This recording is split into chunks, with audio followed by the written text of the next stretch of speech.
Guys, and today we'll be talking about grief and depression, just like what I said in my last video. And before I start, I want to really say thank you so much for always tuning in and coming to check out my videos and listen to some things, and I hope it has really been helpful. Yeah, so last video I said something like I talked about how we deal with grief, our loss. That was the part 2 of the series I started. And I was like, this next video I'm going to talk about it just very briefly. I'm not a medical doctor, yeah, but just very briefly about the slim differences between grief and depression, because most of the times a lot of people view depression as grief or view grief as depression, which is not necessarily true. You get, because they are kind of like slight differences. And for example, for grief you have different stages. There's a complicated level of grief. That means when the grief gets to an extent where it becomes really pervasive. Whereas for depression is something that is always pervasive. Pervasive, yes. Then there's always pervasive and persistent, like something that keeps coming, keeps coming to you. And sometimes you might not even really understand why it comes. It just comes. You get him. So grief, like I said from last time, it's is an emotion we feel when something important to us goes, when we lose someone, or when something very important, when we lose that thing. So we have the sense of responsibility that causes us to grieve due to love. Grief is majorly caused by love, because most of the times when you don't love someone, or you don't know someone, or you don't know something very dear to you, when that thing is gone or that person is gone, you might not necessarily feel that pain. But for depression is a different ball game entirely. I even don't understand so much about depression. um Even people that feel depressed sometimes don't even know so much about what they are feeling. They just know that there is a void, they just know that there is an emptiness, they just know that there is something they are feeling that they don't some of them don't want to feel anymore. Some of them don't even know how to be out of that particular feeling, which is why some of them contemplate things like suicide and all that.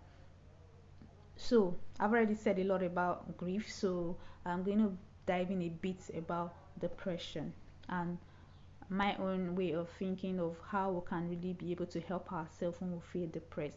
But before that, I'm going to say very briefly, like 2 to 3 minutes about depression. Then I have some questions that I picked out from anonymous messages. I'll just maybe pick out 3 of them and see answer some of the questions that were there.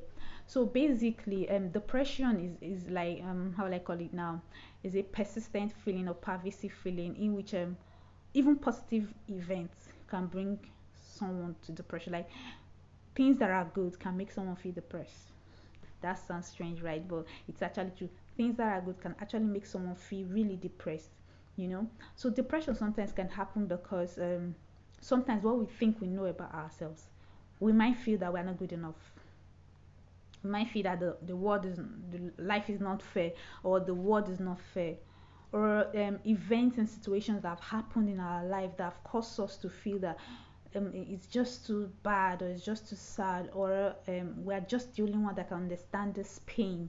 And that sensation inside when you come pass through some events or some situations, and at the end of the day you feel like you are the only one that is just understanding what you are feeling right now, like the whole world is against you. So depression can come from that, you know.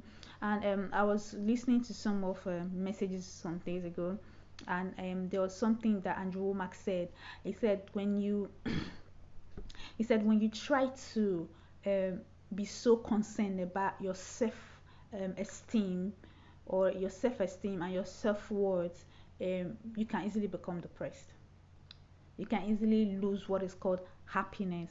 He said there's something he said, I'm not interested in my self-esteem, I'm interested in my Christ esteem.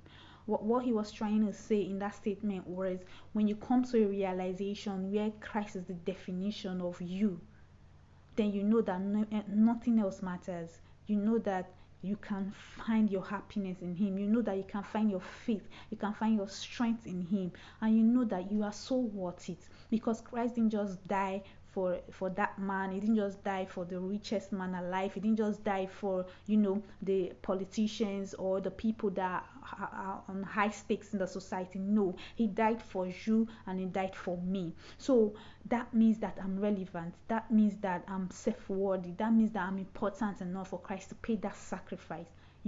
So depression is really something that most people treat it. People try to go for therapy and all that, but most of the time, for you to really come out of that depression, that sense, that feeling of emptiness or void that cannot be explained, sometimes you can't even express it.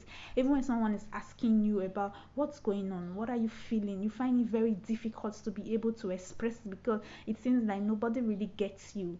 It feels like nobody really understands how deep this pain is. Sometimes people could actually be aware of an event or a situation that is causing you to feel that sense of depression, but they cannot understand why it's causing you that much pain. Why it's causing you to have a persistent feeling of emptiness and voidness. So one thing is this: I believe that as we tread through life, things will happen, events will happen, situations will happen that does not conform to what we want or what we desire. But the ability for us to really hold on and move on and know that, okay, this is just this phase. It is today, it is not my tomorrow. But we learn from that process. We learn, because in everything, whether good or bad, there is an opportunity to learn from it. We learn from that process, and we know that, okay, we can actually get something from here and channel it into something, so that a different result, a better result will come tomorrow.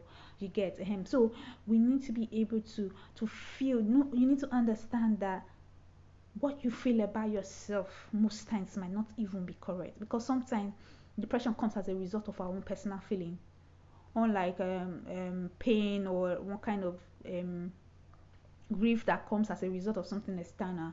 Most of the time, depression comes as a result of what we feel on the inside, an emptiness, a void. Like, how do I explain this? Like, something is just missing. You just feel that there is something that is not there, that is not functioning well, or that is just different from what you want to feel. Okay, so depression really, it has to really be dealt with. It has to be something you are conscious enough. If you are someone in that shoes already, that's something you have to be conscious enough to be better. I have a friend who is have series of depression and all that, and most of the times when I try to talk to the person, there is something the person says, you're like, it doesn't matter, and he's gonna see this video and he's gonna like, okay, I'm talking about you, but it doesn't matter. And I understand. The truth is, I can't understand what a person is feeling, and I can't try to make sense of it, or I can't try to say I understand, but I know he's feeling something. I know he's feeling something, and I know that somehow it's eating him up. Yes, he is strong enough, he knows God and everything, which has kept him so far, but I feel that you can live better than how you are feeling right now. Like, I feel that you can be better. Like, you can not just survive, but live in full, where everything imaginative makes you happy, where everything around you just gives you that chills, instead of just, well, doesn't matter, life doesn't really matter, it's just talks, it's just, and all that. So if we really want to get free from this sense of emptiness, this sense of voidness, we really have to turn to Christ, in whom we can actually find ourselves. Because when we feel lost, when we feel that we don't have anything anymore to look up to, we know that we have a creator who found a reason in us to be able to come and save us all. So I want to go to some of the questions I'll just pick like one or two of them. Okay, so someone said, is it totally wrong to be depressed sometimes? I feel that when you say if it's totally wrong to be depressed sometimes, depression is not really whether it is wrong or it is right, but it is advised to always deal with it and not to be, because it can cause a lot of negative things. It can cause sleeplessness. It can cause you have a morbid preoccupation with worthlessness. Like, if you feel so worthless, sometimes you feel what you are not.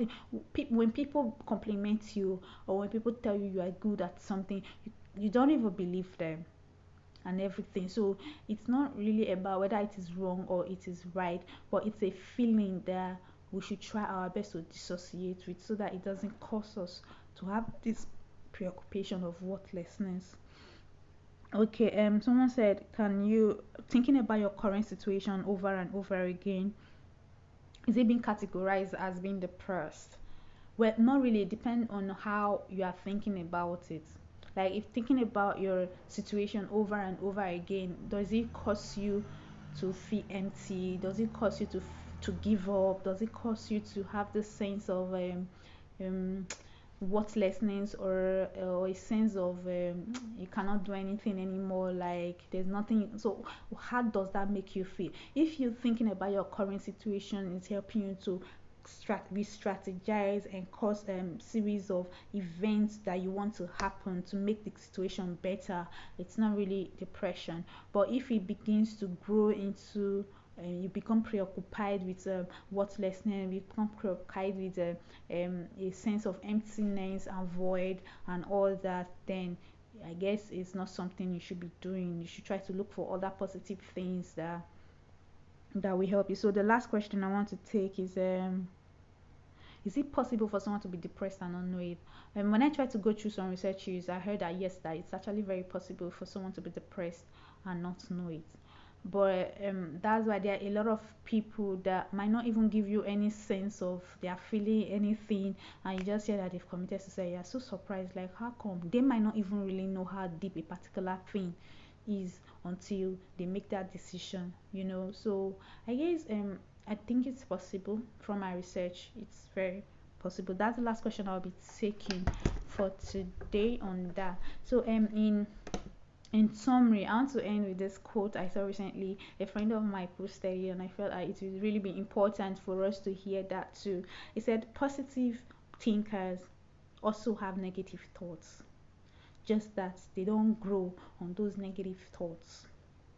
I'm a positive thinker. Yes, everyone that knows me knows I'm a positive. It doesn't mean that I don't come up with, it doesn't mean that there are not a lot of negative thoughts that come to my head. They do come, but I try not to think too deep on those negative thoughts, because as long as we are alive, things that are positive and things that are negative will always happen. But it is our strength and ability to know that these are just phases, and we can be stronger again, that makes us really better. Thank you so much for watching once again. I hope this was helpful. I try to make my videos really short. There's a lot I could have said, but I try to make it really short. Thank you again for listening. If you haven't subscribed, please hit the subscribe button. Thank you. Bye. Have a wonderful weekend.